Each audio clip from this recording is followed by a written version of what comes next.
Une balade sur la montagne de Grange avec une vue sur le patrimoine mondial de l'UNESCO, le Bettlarstock. Ce qui rend ce lieu si particulier, ce sont ses chênes vieux de 200 ans. Barbara Leibundgut a grandi dans cette région.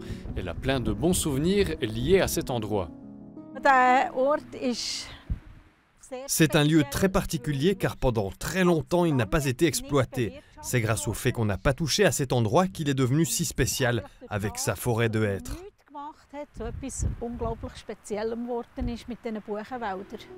La forêt est principalement composée de chênes mais aussi de pins et d'épicéas. Le Bettlarstock n'est plus exploité depuis 1985. Lors de cette visite, la vice-directrice de l'Office fédéral de l'environnement explique ce que signifie le label UNESCO.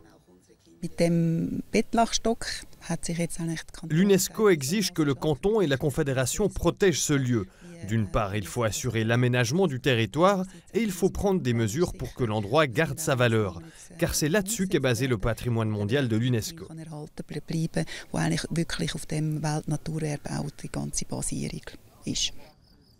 Le canton de Soleure a installé des panneaux pour que les gens puissent s'informer sur la nature.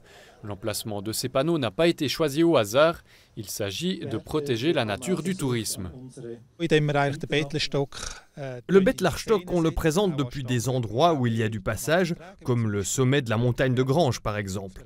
Ensuite, s'il y a des gens qui veulent s'en approcher davantage, nous leur proposons par exemple de suivre des visites guidées et nous leur donnons les informations sur le comportement à adopter.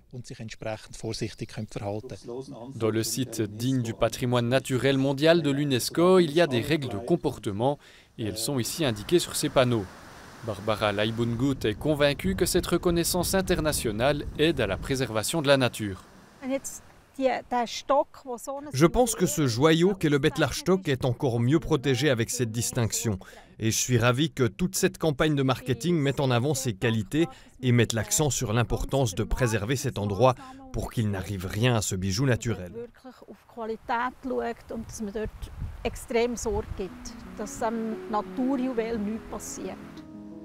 La nature autour du Bettlarstock a encore beaucoup à offrir. Il existe notamment un projet de visite guidée pour les personnes intéressées par la nature.